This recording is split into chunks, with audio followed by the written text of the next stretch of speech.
먼저 하나님의 말씀 누가복음 19장 30절부터 35절에 있는 말씀을 찾아서 보겠습니다. 누가복음 19장 30절부터 35절에 있는 말씀입니다. 말씀이 좀 길기 때문에 제가 혼자 읽도록 하겠습니다. 누가복음 19장 30절부터 35절에 있는 말씀입니다. 이르시되 너희는 맞은편 마을로 가서 그리로 들어가면 아직 아무도 타보지 않은 나귀 새끼가 매어 있는 것을 보리니 풀어 끌고 오라. 만일 누가 너희에게 어찌하여 푸느냐 묻거든 말하기를 주가 쓰시겠다 하라 하시매 보내심을 받은 자들이 가서 그 말씀하신 대로 만난지라. 나귀 새끼를 풀 때에 그 임자들이 이르되 어찌하여 나귀 새끼를 푸느냐 대답하되 주께서 쓰시겠다 하고 그것을 예수께로 끌고 와서 자기들의 겉옷을 나귀 새끼 위에 걸쳐 놓고 예수를 태우니. 네, 오늘 저는 여러분과 함께 매여 있는 나귀라고 하는 제목으로 말씀을 나누도록 하겠습니다. 여러분 혹시 이 성경에 나오는 이 부정한 동물들 중에서 가장 대표적인 부정한 동물이 어떤 동물인지 알고 계십니까? 여러분 한번 맞춰보시기 바랍니다. 어떤 동물이 가장 대표적인 부정한 동물일까요? 돼지? 아니면 동물의 왕인 사자? 아니면 하늘의 왕인 독수리? 네, 여러분 우리 재림교인들은 여러분이 다 대답하셨듯이 보통 가장 대표적인 부정한 동물 하면 어떤 동물을 떠올리는가 하면 돼지를 보통 이렇게 떠올립니다. 뭐 재림교인 하면은 돼지고기를 안 먹는 교인들 뭐 이렇게 생각을 하기 때문에 이 돼지가 부정한 동물의 대표가 아닌가 이렇게 생각을 하는 것입니다. 그런데 우리 재림교인들은 부정한 동물 하면 돼지가 바로 먼저 떠오르지만 성경 기록상 부정한 동물을 대표하는 동물은 어떤 동물인가 하면 돼지가 아니라 바로 이 나귀라고 하는 동물입니다. 그러면 성경은 부정한 동물들 중에 대표 동물이 나귀라고 기록을 해주고 있는데 그래서 민수기 18장 15절을 보면 이렇게 기록되어져 있는 걸 볼 수 있습니다. 여호와께 드리는 모든 생물의 처음 나는 것은 사람이나 짐승이나 다 내 것이로되 처음 태어난 사람은 반드시 대속할 것이요 처음 태어난 부정한 짐승도 대속할 것이며. 여러분 여기서 성경은 처음 태어난 모든 부정한 짐승들은 다 대속해야 한다고 그렇게 기록을 해주고 있습니다. 그런데 이와 똑같은 말씀을 기록을 해주고 있는 출애굽기 13장 13절은 이 대속해야만 하는 부정한 짐승을 뭐라고 표현을 해주고 있는가 하면 이렇게 표현해주고 있습니다. 나귀의 첫 새끼는 다 어린 양으로 대속할 것이요. 여러분 아까 읽었던 민수기 18장 15절과 여기 지금 출애굽기 13장 13절은 똑같은 내용을 반복해서 기록을 해주고 있는 것인데 민수기에서는 모든 부정한 짐승이라고 이야기를 했는데 지금 출애굽기에서는 그 모든 부정한 짐승을 한 짐승으로 압축을 해서 무슨 동물이라고 하냐면 나귀의 첫 새끼는 다 어린 양으로 대속해야 한다 이렇게 기록을 해주고 있는 것입니다. 즉 성경에서 이 나귀라고 하는 동물은 모든 부정한 짐승들을 대표할 만큼 부정한 동물들 중에서도 가장 부정한 동물이라고 표현해 주고 있다는 것입니다.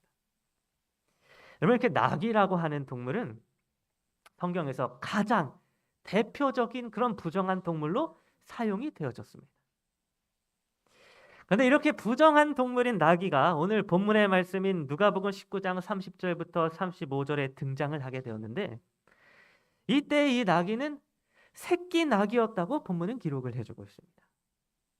그런데 사실 이 새끼 나귀는 당시 사람들에게 있어서 완전히 부정한 동물로 취급을 당하였고 사람을 태우는 일도 하지 못하여서 아무짝에도 쓸모없는 그런 쓰잘데기 없는 동물로 취급을 받았었습니다. 무엇보다도 이 쓸모없는 나귀는 심지어 매여 있었다고 성경은 기록해 주고 있습니다.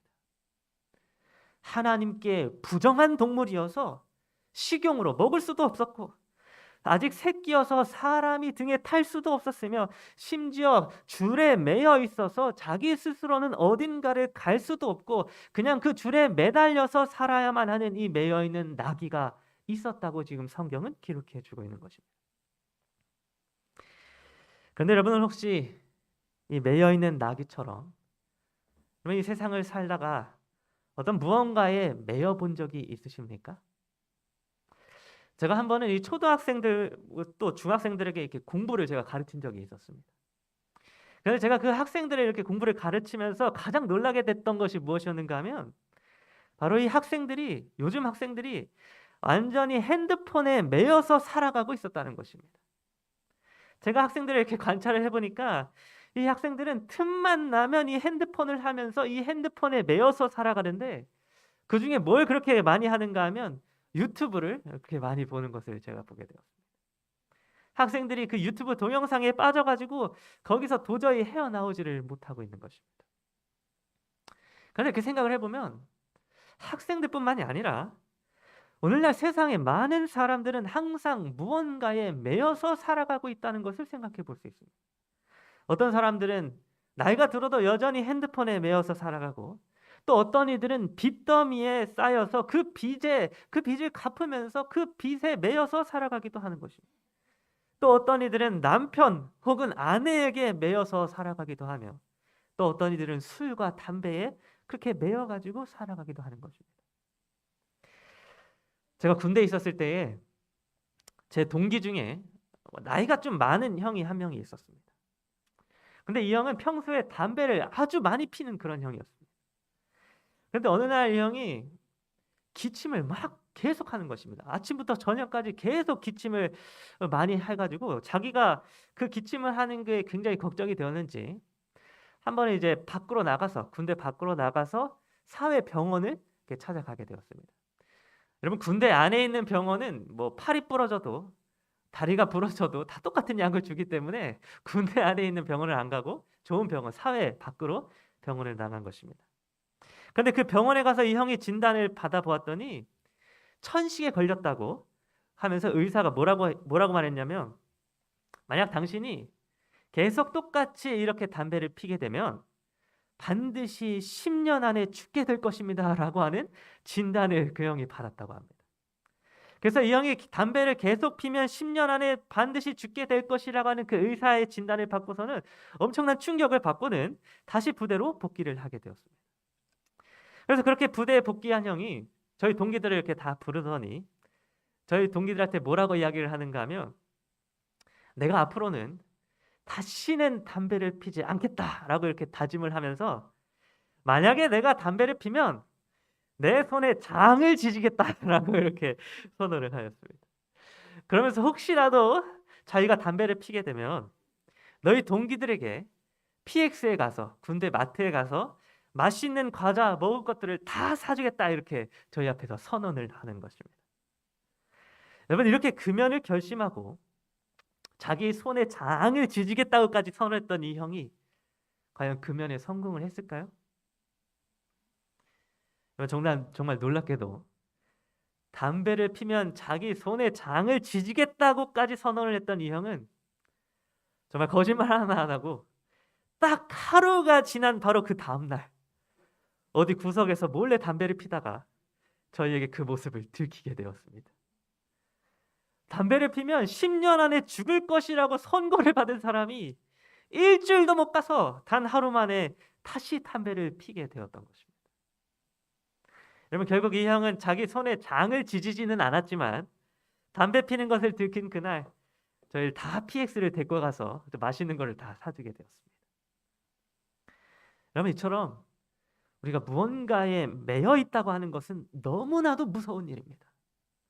담배를 계속 피면 10년 안에 반드시 죽게 될 거라는 얘기를 들었음에도 불구하고 그 매여 있는 담배를 끊는 것이 마음처럼 결코 쉽지 않은 것입니다. 여러분 여기 잘 보이실지 모르겠지만 여기 펜이 하나 있습니다. 이 펜을 한번 세상이라고 한번 생각을 해보겠습니다. 그리고 제 손가락이 있는데 이 손가락은 우리 사람들이라고 한번 생각을 해보겠습니다. 이게 세상이고 이게 우리 사람입니다. 그런데 이 사람이 이 세상에 한번 고무줄을 끈에 세상에 한번 이렇게 매이게 되면 이 세상으로부터 멀어지려고 하면 멀어질수록 어떻게 되는가 하면 세상으로부터 달아나는 것이 아니라 세상이 더 강하게 사람을 잡아당기기 때문에 결국에는 멀어지려고 했던 것보다 더 빠르게 세상으로 돌아가게 되는 것을 확인할 수 있습니다. 그래서 여러분이 뭔가에 매여 있다고 하는 것은 너무나도 불행한 일이며 또 무서운 일입니다. 사람이 자기 스스로의 힘으로 매여 있는 세상으로부터 벗어나는 것은 거의 불가능하다고 하는 것입니다. 특별히 세상, 그 성경적으로 사단에게 매여 있는 우리 사람들은 스스로의 힘으로 그 사탄 마귀로부터 벗어나는 일이 완전히 불가능합니다. 여기 사진에 여기 나와 있는 것처럼 우리 사람은 세상에 매여 있어서 결코 벗어날 수 없는 것입니다. 그래서 오늘 본문에 등장하는 이 부정한 짐승의 대표, 곧 매여 있는 나귀는 오늘날 세상에 매여 있는 우리 사람들의 모습을 상징해 주고 있었습니다. 하나님이 보시기에 부정한 죄인이며 세상에 매여 있어서 스스로는 그 매여 있는 줄을 풀지 못하는 우리 사람들의 모습이 바로 이 부정한 새끼 나귀의 모습 그 자체라고 하는 것입니다. 여러분, 우리 모두는 이 매여 있고 또 부정한 나귀와도 같습니다. 우리는 이 세상에 매여 있다가 마침내 허무하게 죽고 말 뿐인 그런 부정한 죄인들인 것입니다. 그런데 여러분, 예수님께서는 이 부정하고 또 매여 있어서 자기 스스로는 아무것도 할 수 없는 이 쓸모없는 새끼 나귀를 향하여 뭐라고 말씀해 주셨는가 하면 풀어서 끌고 오라고 말씀해 주셨습니다. 그리고 누가 왜 어찌하여 그것을 푸느냐라고 물으면서 앞을 막아서게 되면 주가 쓰시겠다고 말하여 그 나귀를 풀어서 끌고 오라고 말씀하셨습니다. 누가복음 19장 30절과 31절은 이렇게 기록하고 있습니다. 너희는 맞은편 마을로 가서 그리로 들어가면 아직 아무도 타보지 않은 나귀 새끼가 매여 있는 것을 보리니 풀어 끌고 오라. 만일 누가 너에게 어찌하여 푸느냐 묻거든 말하기를 주가 쓰시겠다 하라 하시매. 여러분, 제자들은 이때 예수님의 말씀을 듣고는 맞은편 마을로 가서 거기에서 진짜 매여 있는 나귀 새끼를 발견하게 되었습니다. 그리고는 그 나귀를 풀어주고자 하는데 갑자기 그 나귀의 주인이 찾아와서 어찌하여 남의 나귀를 풀어주느냐 하면서 그 앞을 막아서게 되었습니다. 그때 제자들이 예수님께 들은 그대로 주께서 쓰시겠다라고 주인에게 말하게 되었습니다. 그러자 놀랍게도 그 앞을 막았었던 나귀의 주인이 옆으로 비켜서게 되었고 매여 있어서 자기 스스로는 아무것도 할 수 없는 부정한 동물인 나귀 새끼를 제자들이 풀어서 예수님이 계신 곳으로 데려가게 되었습니다.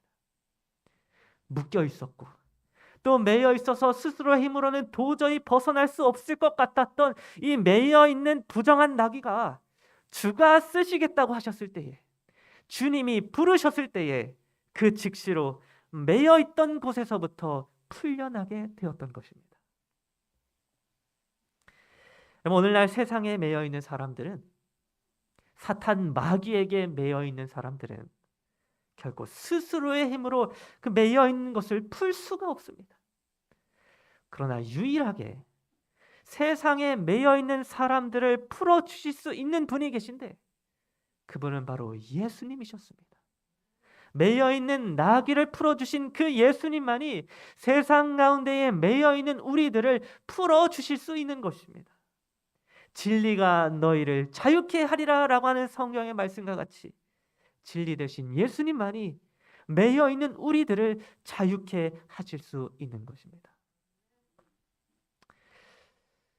부끄러운 얘기입니다만 제가 어렸을 때에 한 초등학교 1학년쯤 되었을 때에 그때 제가 그 시절에 매여 있었던 것이 하나 있었습니다. 그것이 무엇이었는가 하면 바로 오락실이었습니다.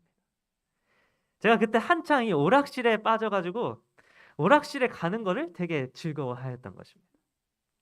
그런데 어느 날 안식일 아침이었습니다. 근데 저는 안식일 아침마다 저희 부모님한테 이렇게 헌금을 내라고 빳빳한 종이 1,000원짜리를 항상 이렇게 받았었는데, 제가 그날 아침에 1,000원짜리 헌금을 받고는 주머니에 넣고 있다가 어디 다른 데서 놀았는지 그 헌금 시간에 제가 그 타이밍을 놓쳐서 다른 곳에 있어 가지고 헌금을 미처 내지를 못하게 되었습니다. 헌금을 내라고 준 1,000원을 제가 헌금 때 제때 내지 못한 것입니다. 여러분, 여러분이라면, 이런 상황이라면 어떻게 해야 되겠습니까? 그 주에 준비한 헌금을 미처 내지 못했다면 어떻게 해야 하겠습니까? 예, 그 돈을 다시 부모님께 돌려드리든지 아니면 그 돈을 가지고 있다가 다음 주에 2배로 내든지, 아마 이게 정상적인 생각일 것입니다. 근데 그때 저는 어떤 결정을 내리게 되었는가 하면 그 1,000원을 가지고 저녁에 오락실에 가야겠다 이런 결심을 제가 하게 되었습니다. 그래서 저는 양심이 있는 학생이었기 때문에 곧바로 오락실에 안식일 오후에 가지는 않고 안식일 해가 다 지고 난 뒤에 해가 지는 거를 확인한 다음에 제가 그 1,000원짜리 헌금을 가지고 제가 오락실로 가게 되었습니다. 그런데 제가 한참 이렇게 오락실에서 오락을 하고 있는데 누가 제 어깨를 툭툭 두드리는 것입니다. 그 사람이 누구였을까요? 예, 다행히도 저희 부모님은 아니었습니다. 근데 누구였냐면 저희 교회에서 있었던 교회 형이, 아는 형이 찾아와서 제 어깨를 두드리는 것입니다. 근데 그러면서 뭐라고 저에게 이야기를 하는가 하면, 지금 아주 큰일이 났다. 지금 교회에 너희 누나가 물을 끓이다가 실수로 그걸 쏟아가지고 팔에 화상을 입어서 팔에서 피가 나고 지금 난리가 났다. 얼른 교회에 돌아가 봐야 된다라고 그 형이 저한테 이야기를 하는 것입니다. 제가 그걸 처음 들었을 때는 거짓말 하지 마 이러면서 제가 계속 게임을 집중해야 하니까 거짓말 하지 말라고 계속 이렇게 부정을 했습니다. 근데 계속해서 저한테 지금 누나가 다쳤는데 뭐 하는 짓이냐면서 얼른 교회 가야 된다고 저를 이렇게 얘기하길래 제가 어쩔 수 없이 그 하던 오락을 그만두고 교회로 돌아가 보게 되었습니다. 그렇게 제가 교회에 딱 현관문을 열고 딱 들어가려고 하는데 정말 이상하게 피 냄새가 나는 것입니다. 그래서 야, 이게 무슨 일이지? 하고 앞을 봤는데 거기에 제 누나를 주위로 해서 청년들, 학생들, 뭐 교회 형 누나들이 다 둘러싸여서 웅성웅성거리고 있는 것입니다. 그래서 제가 너무나 깜짝 놀라서 정말 무슨 일이 일어났구나, 어떤 큰일이 일어났구나라고 생각이 들어서 제가 그 사이를 헤집고 들어가가지고 저희 누나를 확인을 하였습니다. 그랬더니 정말 진짜로 저희 누나의 팔을 봤는데 팔에서 피가 철철 흐르고 있는 것입니다. 그래서 제가 너무나 놀란 마음에 아니 어떻게 된 일이냐고, 큰일 났다고, 괜찮냐고, 이게 왜 이렇게 된 거냐고 이렇게 막 걱정하면서 제가 묻기 시작하였습니다. 그런데 제가 그렇게 걱정하는 마음으로 누나의 모습을 살피고 있는데 그 모습을 지켜보던 주위의 교회 형 누나들이 갑자기 깔깔거리면서 웃기 시작하는 것입니다. 그러면서 뭐라고 하냐면 야, 근태기가 속았다 라고 이야기를 하는 것입니다. 알고 봤더니 교회에 있던 그 학생들이 제가 저녁에 오락실에 갔다는 사실을 알고는 저를 놀려주고 싶어서 저희 누나의 팔에다가 빨간 물감을 발라서 저를 교회로 돌아오도록 그렇게 계획을 하였던 것입니다. 그래서 그 모습에 속은 저를 보고는 주변에 있던 형과 누나들이 다 깔깔대면서 그렇게 놀렸던 것입니다. 여러분, 저는 이 일이 있은 이후로 제가 오락실에 거의 가지 않게 되었습니다. 오락실이 생각날 때마다 저희 누나가 장난친 그 빨간 물감이 생각나서 거기를 가기가 싫은 것입니다. 여러분, 저희 누나의 팔에 발랐던 그 빨간 물감은 오락실에 매여 있던 저로 하여금 다시 교회로 돌아오게 하였습니다. 매여 있는 저를 그 빨간 피를 연기한 물감이 풀어주게 되었던 것입니다. 그런데 여러분, 예수님께서는 이와 비교도 되지 않는 위대한 일을 행하신 분이셨습니다. 여러분, 예수님께서는 우리 사람이 죄 가운데 빠져서 부정하여지고 또 줄에 매여 있어서 스스로는 벗어날 수 없어 다 죽을 수밖에 없게 되었을 때에 예수님은 물감으로 피 흘린 척한 게 아니라 그냥 달려서 죽은 척한 게 아니라 진짜 십자가에 달려서 피를 흘려 주심으로 그분의 십자가의 보혈로 세상에 매여 있는 우리들을 풀어 주시는 일을 행하셨던 것입니다. 예수님께서는 오늘 세상 가운데 매여 있는 사람들을 향하여 십자가에서 피 흘리신 그 못자국을 우리에게 보여주면서 그분께로 돌아오라고 그렇게 부르시고 계신 것입니다. 여러분, 세상 그 사단의 권세에 매여 있는 사람들을 풀어 주실 수 있는 분은 오직 십자가에 달려 죽으신 예수 그리스도 외에는 없습니다. 예수님께서는 십자가에 달려 돌아가심으로 또 피를 흘려 주심으로 오늘날 세상에 매여 있는 사람들을 풀어주라고 하셨습니다. 그분은 오늘도 십자가에서 생긴 그 상처를 보여주면서 우리들에게 제발 돌아오라고 그렇게 말씀해 주고 있는 것입니다. 여러분, 헬라어에는 둘로스라고 하는 그런 단어가 있습니다. 이 둘로스라고 하는 단어의 뜻은 종이라고 하는 뜻을 가지고 있는데요. 이 종이라고 하는 뜻 외에도 또 다른 뜻이 하나 더 있는데 그 뜻이 무엇인가 하면 바로 매여 있다라고 하는 뜻입니다. 그래서 여러분, 종이라고 하는 말은 곧 매여 있는 것을 뜻한다고 하는 것입니다.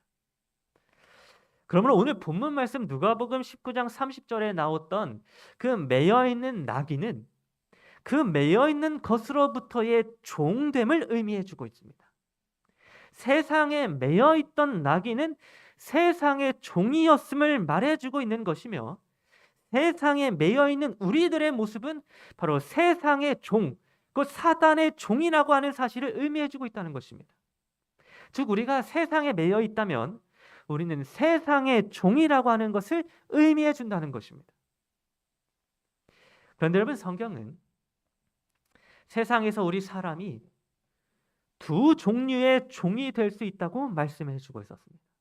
하나는 세상에 매여 있어서 세상의 종이 되는 것이고 또 다른 하나는 하나님께 매여서 하나님의 종이 되는 것입니다. 그런데 우리가 아까 전에 제가 이 펜과 고무줄로 살펴보았듯이 이 세상의 종이 된 사람은 세상으로부터 멀어지려고 하면 할수록 세상이 더 잡아당기게 되어서 결국 세상으로 돌아가는 것을 저희가 아까 확인을 하였습니다. 그런데 여러분, 이와 똑같은 원리가 하나님의 종에게도 적용이 됩니다. 여러분, 이번에는 이 펜이 세상이 아니라 하나님이라고 생각을 해보겠습니다. 그리고 제 손가락이 우리 사람들입니다. 여러분, 우리 사람이 예수 그리스도의 십자가의 보혈을 믿음으로 하나님의 종이 되어서 하나님께 매이게 되면 어떻게 되는가 하면 그 사람이 하나님으로부터 멀어지려고 하면 할수록 하나님께로부터 더 멀어지려고 하면 할수록 하나님이 더 세게 잡아당겨 주셔서 결국 하나님께로 돌아가게 된다고 하는 것입니다. 세상에 매인 사람들은 세상에서 멀어지려고 하면 할수록 다시 세상과 가까워지게 되는 것처럼 하나님께 매인 사람들도 하나님과 멀어지려고 하면 할수록 다시 하나님께로 돌아가게 된다고 하는 것입니다. 여러분, 어떤 사람들은 자기와 하나님과의 거리가 어느 정도로 가까운지를 고민하기도 합니다. 하나님이라고 하는 분은 과연 나와 어느 정도 거리에 계실까? 하나님과 나 사이의 거리는 어느 정도가 될까? 하나님은 나와 가까이 계실까? 아니면 멀리 계실까? 그렇게 자기와 하나님과의 거리가 어느 정도 되는지를 고민하는 사람도 있는 것입니다. 그래서 어떤 사람들은 자기와 하나님과의 거리가 가깝다 이렇게 생각을 하면서 자기는 항상 하나님과 가까이에서 동행하는 삶을 산다고 그렇게 이야기합니다. 또 반대로 어떤 사람들은 요즘 들어서 너무나도 많은 죄를 짓고 살았기 때문에 하나님과의 거리가 멀어졌다라고 생각을 하고 하나님과 거리가 너무 멀어져서 하나님께로 돌아가기에는 너무 힘들고 두렵다고 그렇게 생각하는 사람들도 있습니다.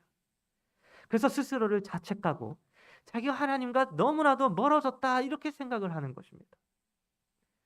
그런데 여러분, 하나님과 나 사이의 거리가 어느 정도인지를 묻는 그 질문보다 훨씬 더 중요한 것이 있는데 그것은 무엇인가 하면 바로 내가 과연 누구의 종인가? 나는 누구에게 매여 있는가라고 하는 질문이 훨씬 더 중요합니다. 여러분, 세상에 매여 있는 사람은, 사단의 종이 된 사람은, 그가 아무리 착한 사람이고 아무리 선한 일을 하고 봉사하면서 살아간다 할지라도, 그가 하나님과 어쩌면 가까운 사람이라고 생각이 되어진다 할지라도, 세상에 매여 있는 사람은 결코 하나님의 종이 될 수 없습니다. 그가 아무리 선한 사람이라 할지라도 그는 여전히 사단의 종이며 세상에 매여 있는 사람인 것입니다. 그러나 반대로 하나님께 매여서 하나님의 종이 된 사람은, 그의 삶이 아무리 많은 죄들로 인하여 하나님과의 거리가 동이 서에서 먼 것 같이 멀어져 있다 할지라도, 누가 봐도 하나님은 하나님의 모습을 전혀 찾아볼 수 없는 그런 악한 사람처럼 보일지라도, 심지어 하나님께 나아갈 수 없을 만큼 흉악한 죄를 저질렀다 할지라도, 그가 하나님께 매여 있기만 한다면 그는 여전히 하나님의 종이며, 그를 더욱더 강하게 잡아당기시는 예수 그리스도로 말미암아 다시 하나님께로 더 가까이 나아가게 될 것입니다. 그러나 여러분, 현재 나의 삶에서 하나님과 나 사이의 거리가 얼마나 가까운가라고 하는 질문보다, 나는 과연 누구의 종인가? 나는 과연 누구에게 매여 있는가라고 하는 질문이 우리의 삶에 있어서 더욱더 중요한 질문이 되는 것입니다. 여러분, 성경은 하나님의 종된 사람들에게 로마서 8장 38절부터 39절에서 이러한 약속을 기록해 주고 있습니다. 내가 확신하노니 사망이나 생명이나 천사들이나 권세자들이나 현재일이나 장래일이나 능력이나 높음이나 깊음이나 다른 어떤 피조물이라도 우리를 우리 주 그리스도 예수 안에 있는 하나님의 사랑에서 끊을 수 없으리라. 여러분, 예수 그리스도의 부르심을 받고 예수님을 믿어서 하나님의 종이 된 사람들은, 하나님께 매인 사람들은 자기 스스로가 그 매인 줄을 끊지 않는 이상 이 세상에 있는 사망이나 생명이나 천사들이나 권세자들이나 현재일이나 장래일이나 능력이나 높음이나 깊음이나 그 어떤 강력한 사단의 방해들로도 우리를 우리 주 그리스도 예수 안에 있는 하나님의 사랑에서 끊을 수 없다고 성경은 말씀해 주고 있습니다. 이 세상의 그 어떤 것도 하나님께 매여 있는 하나님의 종을 끊을 수가 없는 것입니다. 여러분, 오늘 우리는 어디에 매여 있습니까?